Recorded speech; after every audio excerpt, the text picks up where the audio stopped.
I decided to attempt my first ever shiny badge quest in Pokemon Scarlet. This means I have to catch a shiny Pokemon for each individual badge in the game. And in Pokemon Scarlet Violet, there are 18 badges, which means I have to catch at least 18 shinies by the end of it. So welcome to the creation of a character that will likely be a crime against humanity. Okay, we're gonna make someone from space. I recorded this challenge about a year ago and remember none of it. So I have no idea what I was going for here. I'm still not feeling this character. And yeah, a year later, I'm still not feeling it. I hope the next Pokemon game has character creation features similar to Spore.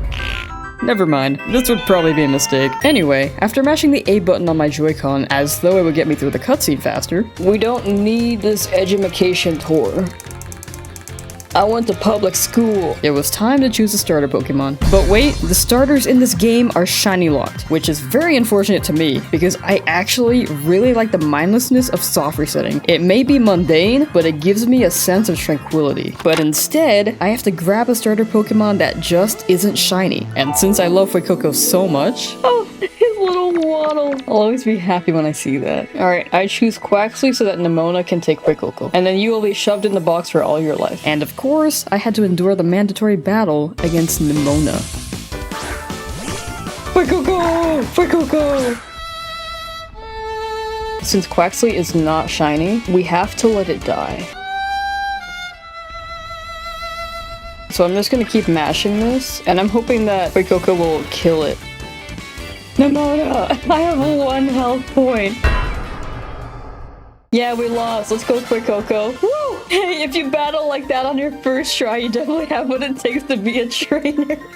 After receiving a compliment I absolutely did not deserve, I ran off into the wild to catch my first shiny Pokemon for this challenge. I decided to hunt only on the first route you enter in Pokemon Scarlet. This route spawned Lechonk, Tarantula, Scatterbug, Pawmi, Hoppip, and Fletchling. And I was really hoping I would find a shiny Fletchling. I don't know why, but I want them. And by the way, at this point of the game, there is no way for me to increase my shiny chances. With a fresh new file, I wouldn't be able to gather Herba Mystica for sparkling power, and I definitely wouldn't have the entire Pokedex complete for a shiny charm either. I can't even make a regular sandwich yet. But surely my luck's good enough for the shiny to appear quickly, right?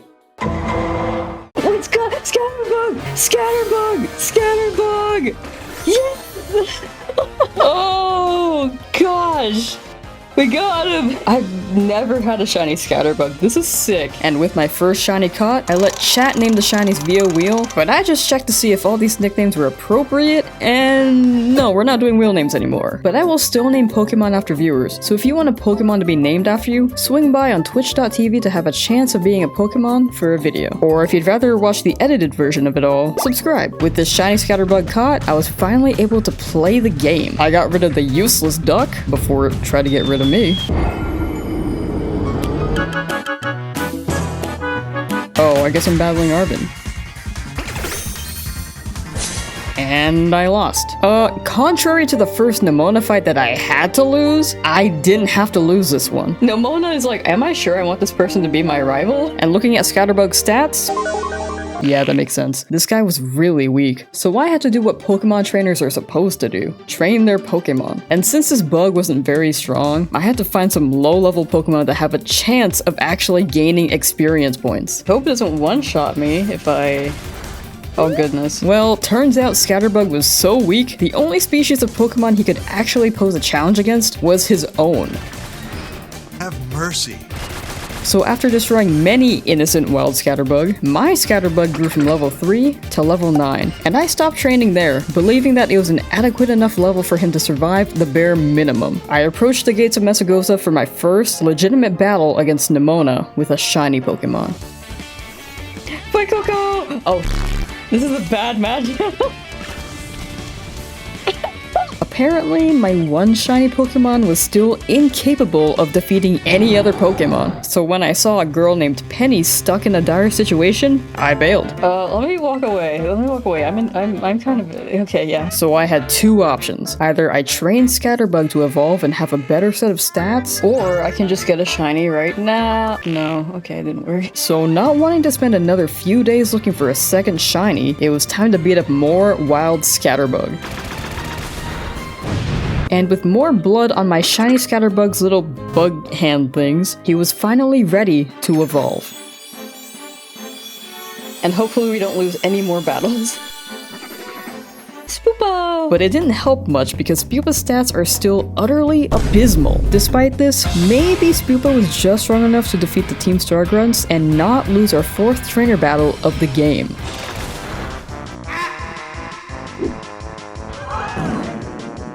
Apparently, after this battle, you're expected to go to school where they have classes for students to learn things. What? But after attending only 3 days of it, the director took all our tuition money and just sent us away to do honestly whatever in the wild. Unsupervised. Like, this kid is not going to last out there. Peace. Thank you. Free from the shackles of a very poorly regulated educational system, all 3 story paths in the game and all 18 badges were now accessible, and I headed towards hunting another shiny, apparently. To clarify, I just have to find 1 shiny before each badge, and Spoopa has unlocked access to my first badge, but I'm not confident in his skills whatsoever.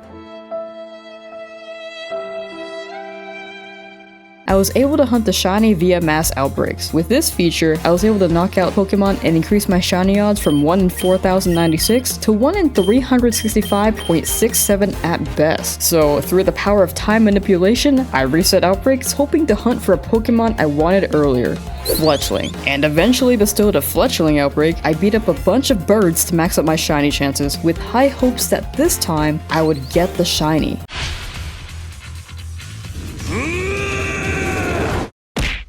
So after 4 days of trying to find a shiny little baby bird, I was losing my mind. With boosted outbreak odds, this shiny bird was taking longer than the full odds hunt that gave me this pathetic bug. And I wondered, would a shiny appear immediately if I didn't hunt for Fletchling? Well, of course it would. Oh my god! We're free! We're free! Yes! With a second shiny— oh wait, hold on. My shiny tissue paper's evolving.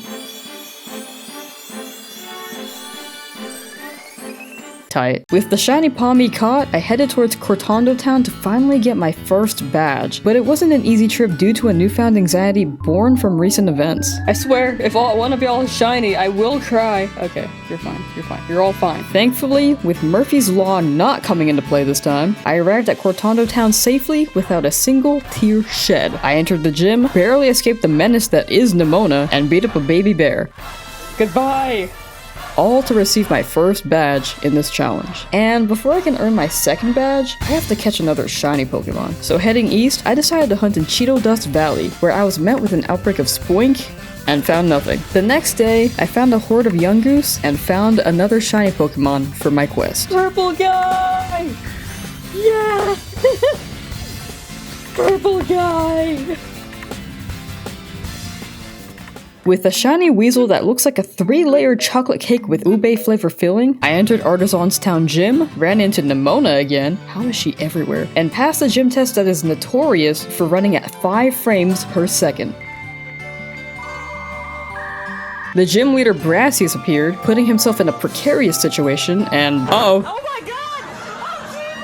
So after Brassius was discharged from the hospital, consequently by believing he could safely jump off a 300-foot tall windmill to look cool, we battled and I earned my second badge. So it was time for the next shiny hunt, and I thought that maybe enough time had passed for a shiny Fletchling to appear. Ha, no. Instead, it's Wooper time. And with a smile like that, I had the feeling that they were gonna treat me right. Wooper! Wooper! Come here, boy! I'm telling you, Fletchling hated me. Every other Pokemon is like, yeah, we'll give it to you in like 2 hours, why not? Fletchling was like, nah, let me just have you wait 10 hours and still get nothing for it. Now with the shiny head-empty smiling guy in my arsenal, it was time to grab a Titan badge. You're gonna get mugged, kid. Arvin showed up out of nowhere, wanting to help me in battle, so I let him help by letting him and his shelter do all the work. It was like one of those group projects in school, but usually I was Arvin in those cases. I just wanted to be on the other end for once. Anyway, we beat up the giant crab. Yeah, I'm taking credit. Afterwards, we found pink goods, put them in a sandwich, and oh, that gave me my third badge. Okay. And Caradon ate the sandwich. We'll see if he explodes when that hits his lower intestine. Accepting the fact that we've just given a Pokemon experimental performance-enhancing drugs, it was time for the next shiny hunt. And after defeating a huge Cloth Titan, I was inspired to hunt a regular-sized shiny Cloth. Grab! Shiny! Let's go! But this encounter came with some paranormal activity. Floating ball? Hello? You good? This ball is gonna get whiplash. Is that copyrighted? Am I allowed to say that? With a fresh blue crab caught, I could try to earn the next badge, but looking at my team, yeah, I should evolve these guys, huh? A few moments later. With Palmy evolving to stand up, Young Goose also standing up, and Wooper evolving into a beached whale. Claude, sire! Applaud. The Claude. I headed towards the Team Starbase to get my next badge. So out came one of the bosses, Mela, operating a motorized vehicle without a license and violating every motor vehicle safety rule ever written. But Clodsire handled it, putting the monster truck out of commission and convincing Mela to give me the 4th badge. And a broken hand. And to set off towards my 5th badge, the next shiny I hunted was Fletchling again. And wouldn't you be surprised? Still nothing. So instead of being bound to the shackles of a bird that f***ing hates me, I sought a symbol of freedom instead. America's patriotic sweetheart, Rufflet! Yeah! Despite the weight of still failing to catch a shiny Fletchling, freedom rained down from Rufflet's shiny sparkles, allowing me to proceed towards my next badge. And with a vigorous battle between a sentient monster truck and a small pink rat, Jackmo's car exploded and I received my 5th badge. And with me afraid to experience heartbreak again, I didn't even want to try shiny hunting Fletchling. They don't want me the way I want them, but there are plenty of fish in the sea. Or in this case, bugs? I found an outbreak of Larvesta, and with a clear, open desert around, it was incredibly easy to shiny check each and every one of these critters. Look at them all go. They're schmovin'. So it was a pretty relaxing hunt, as long as you ignored the local giant prehistoric elephant that posed a potential threat against my life. Wait. Oh, get me out of here. Okay, hold on. Shiny baby! Yes! With the shiny Larvesta caught, it looks like Koraidon's going through some symptoms of withdrawal. And since he's my only mode of transportation, I had to keep up with Koraidon's maintenance needs. So I headed towards another Titan. Evading giant Cocoa Puffs rolling down a hill, I reached the peak to strike down a giant stork and found another set of herbs for Koraidon to consume. Oh, and Arvin gave me a badge for this, so badge number 6 acquired. Still needing to fill the void caused by the non-existent shiny Fletchling, I decided to hunt another bird, Wattrel. But like Fletchling, I couldn't find the shiny. At this point, I just think birds hate me. Well, maybe not all birds. Murkrow, baby! It's time for the next badge. I headed towards Lavincia and... oh, Nemona's here. Take down your fellow rat. Crocalor. She's taking such good care of Coco. Slap him. Yeah. Goodbye, Crocalor. I love you. Escaping the clutches of the battle-obsessed entity that haunts me every time I play this game, I made it to Lavincia Gym, played a baby version of Where's Waldo, and defeated Iono for my 7th badge. And before hunting the next shiny, I decided to spend some time walking my Pomu. Well, more so watching them walk. Show the world what you can be. At maximum potential. Baller! Next, I hunted an outbreak of Gyarados, and I'm glad I had Palma on my team for 4 times damage against these flying water eels. They helped a lot. They kinda drowned a bit, but they mostly helped. But despite our best efforts beating up Gyarados and enduring Veluza attacks, the shiny Gyarados never appeared. That's okay. I feel like we've seen a lot of red Gyarados anyway. So instead, I just beat up a horde of angry clams until one of them shined. Got him. With a blue, devious-looking shiny, I headed towards Cascarapa Town, and the gym leader Kofu ran past me, dropping his wallet in the process. And he must not be paying his receptionist enough, because they didn't have a care in the world as they gave me their boss's dropped wallet and requested that I, a total stranger, chase after their boss to return this valuable piece of personal property unsupervised. So let's just pretend I held Kofu's wallet for ransom until he gave me a badge. 8th badge, baby! Searching for the next shiny, I beat up some bats in the cave and eventually found a moldy one. Oh wait, it's a shiny Noibat. We got him! Honestly, I really like shiny Noibat. Even though it's moldy, it's a beautiful shade of mold. And it's a dragon type. It's like a 2-in-1 deal. I also like this guy. Look at him! Well, unfortunately, he has to be destroyed. Go for 5. 4. 5. Alright, Arvin, you got it. You got the rest. Just hit him. Hit him a little bit. Of course, Screech. Alright, thank you, Arvin. Conquering this titan without any help from Arvin, I found more herbs. Radon took them from me. He has a problem. And Arvin gave me another badge, marking the halfway point of this challenge. With 10 shinies and 9 badges, which Pokemon would I shiny hunt next? Apparently ducks. But look at this blue guy, dude! Yes!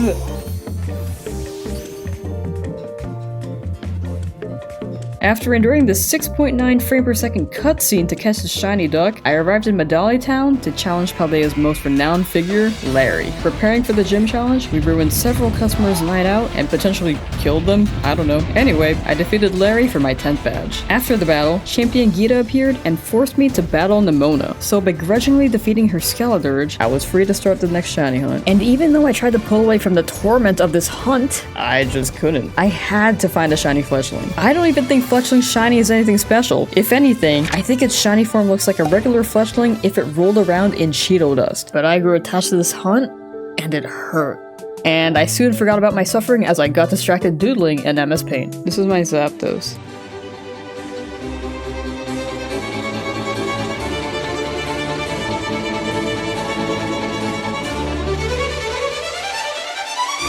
I decided to draw Fletchling too, hoping that maybe the drawing would help lure a shiny. You know, pretty good. And of course I had to add flames to it. And with the power of the drawing, I still got nothing. With the shiny Fletchling still eluding me, I decided to switch targets. And once again, of course the shiny appeared immediately after I left the Fletchling outbreak. But hey, a shiny's a shiny. Shiny! With a new shiny caught and forced to accompany me on my journey, I headed towards Tag Tree Thicket for my next badge. Arriving at the Poison-type Team Starbase, a child blocked my path, so we engaged in mutual combat. Wow, a Gulpin. Destroying the child's Gulpin with whatever part of Clodsira's body this is, I won the battle, and out came the base's boss, Atticus. So it was time to destroy another monster truck. But this truck was determined to hang on for dear life. Bro has like 1 health point left. What the hell is this? Hello? Look at that line! Clodsire eventually defeated Atticus's truck by merely breathing on it and caused it to explode. This earned us our 11th badge. Oh, and by the way, this is all I wanted in life. My channel subscriber count hit the funny number during this challenge. I know I'm late, and I'm sure we're well past this milestone at this point, but thank you so much for helping me reach the funny number. I know my upload schedule this year has been slower than I'd like, but I hope I can keep making goofy little videos for you all to enjoy. And maybe the channel can hit the next funny number. After that goal's hit, you guys can just all stop subscribing. If anything, unsubscribe, because it's all downhill from there. Back to the story. I found a shiny Larvitar. Yes! We got it! With a radioactive green Larvitar caught, I headed towards Alfornata Town to challenge their gym for my next badge. But before reaching the gym, I had to endure the Alfornata gym test, where you're expected to pose and dance. Wait, my Larvesta's dancing with me! After mashing buttons trying to get through the gym test with the worst frame rate I've ever experienced, I stood at the gym's battlefield, ready to battle the gym leader. Get off the phone, start the battle! And despite my best efforts to defeat a gym leader who was battling whilst on the phone, I lost. The only Pokemon who put up a fight was Pawmot, a fighting type against a team of psychic types. So there is definitely a gap of power in my team between the pink rat and everyone else. Now aware of how underleveled my Pokemon were, it was time to train them up. I decided to head towards Casserole Lake and battle Tatsugiri in the area to improve my Pokemon stats. The Tatsugiri were a high enough level where my Pokemon would earn a good chunk of experience points, and I wouldn't even have to do anything. They would just use Memento and knock themselves out. So with my team powered up and one Pokemon evolving, Purple guy. I returned to Alfornata to rematch Tulip, and one by one, I took down Tulip's team. Farigiraf, Gardevoir, Asbestos, and her ace, Florges. Even with training, my team still struggled as they weren't too overleveled, but in the end, we won. Now 12 badges down, and 6 more to go. Next, I chose to hunt Swablu, because I think its shiny color is kind of funny. It's usually a beautiful sky blue color, but then its shiny turns into earwax on a cotton swab, so I wanted that. What color are you? Oh! With a used ear swab captured, I had my rat slap a giant prehistoric elephant to receive badge number 13. Yes! Diving straight towards the 14th badge, it was time to challenge the final titan.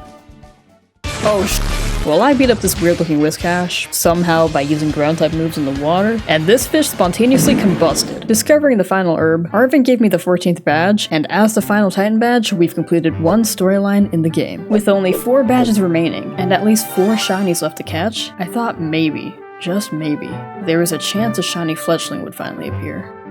Nope, it did not. So, oh wow, here's a Dondozo outbreak instead. Look at them all go. Please ignore my Palmot, they're just taking a swim. During this hunt, I was able to cling to a wall to check for any shinies from a good altitude. Not only was this optimal, but it was also funny, because the wall was able to turn invisible, and Koraidon looked like this. And soon enough, okay, well, where is my fletchling? Why do these guys show up so fast but not fletchling? This is a reoccurring thing. I caught the shiny Dondozo and Psyduck evolved, but we don't have to talk about this. Heading towards the snow biome in the Paldea region, I had my sights set on the next gym. Okay, Nemona's here. Of course she is. Oh, and a battle. Daring today, aren't we, Nemona? Ooh, Skeledirge! Oh, the baby Fuecoco that we could not take is now a Skeledirge. Good job, Nemona. I'm gonna kill it. After sweeping through the battle, my Noibat evolved into Noivern, and Nemona was out of my way, clearing the only obstacle between me and the gym leader. I met Grusha on the battlefield and slapped my way through, earning me my 15th badge. Well, just 3 badges are left in the challenge, right? Over 50 hours spent on this journey, and it's almost over. I'm proud of all the shinies I've caught so far, mostly, but it still felt like something was missing. Is that it? Is that it? Get down from here! Get down, get down, get down, get down, get down. If you do not get down, I will actually cry. I'm gonna follow you to the ends of the earth, Fletchling. Get down here. Oh my gosh, please, please. Please. Can I throw my ball at you? Yes! Oh my gosh. Finally, with a shiny fletchling caught, the void within my soul was filled, and my crippling pain subsided. At least some of it did. Not related to the fletchling, this is just how I feel normally, but with the shiny fletchling caught and joining me on the final stretch of this journey, I can confidently finish this challenge with no regrets. Well, maybe a few. I headed towards one of the last remaining Team Star bases, and on the way, fletchling evolved. And with my empowered flying type Pokemon, I had the type advantage against the fighting type Team Starbase, and I lost. Once again, realizing my Pokemon were incredibly underleveled, it was time for another training arc at Casserole Lake. So as training went on... What happened there? Did that Golduck just fly? And looking at a quick replay... Anyway, my flying type Pokemon evolved. Fletchinder into Talonflame, he's burnt Swablu into Altaria, and Rufflet into... I can't see it! Okay, there it is. With my bird team ready, I rematched Derry and was successful. With a Dragon Encounter sandwich, I hunted Axew. Partially because when it becomes a Haxorus, they'll look sick as hell, but also because I love Axew's shiny because it looks like they're wearing a cute little scarf. Hunting for the shiny at night, Axew's shiny should be easy to spot, but some Pokemon make it a bit more complicated. Like this guy. Looks like a shiny Axew, but this is a regular old Larvitar. But a shiny would look like this. Is this it? Scarf guy! Yes! I love his scarf! With a shiny Scarf Dragon caught, it was time to grab one of the final 2 badges. One badge was from the Victory Road path, and the other from the Team Star path. But since the Team Star base was so far away, I headed towards the closer objective, the Monte Nevera gym. Soon after arriving, I breezed through the gym challenge, hosted by Moist Critical, and out came the gym leader, Rhyme. The final gym battle began. She sent out her ghost types, and I sent out my shiny birds. And with the crowd cheering for me, and this little puppy too, I busted Rhyme for my 17th gym badge. With only 1 badge left, there was only 1 shiny left to find. There it is. Not a crazy shiny to end the video with, but this is the first shiny Litleo I've ever found, so I take it as a win, and it was time to grab the last badge. Out came the final Team Star truck, and on it stood a child. Yeah, the badge was like taking candy from a baby. Oh, he might have heard me, he's kinda mad. With every badge in the game acquired, I still had Victory Road in the main game to complete. So I took some time to beat up a bunch of Chanseys to evolve a few more of my shinies. Litleo into Pyroar, Larvesta into Volcarona, Pupitar into Tyranitar, Axew into Fracture, and Fracture into one of the coolest shinies to ever exist. Haxorus. With this team, it was time to wrap up the challenge. I debilitated Arvin's dog, reported Penny to the feds for stealing crypto, and conquered Paldea's Pokemon League over the sentient traffic lanes named Gita. Afterwards, Nemona dabbed for some reason as Arvin's AI mother ascended into a time machine, leaving her son alone in modern times to figure out this crazy world alone. Yeah, this game makes a lot of sense. Anyway, that's a shiny badge quest. Thanks for watching.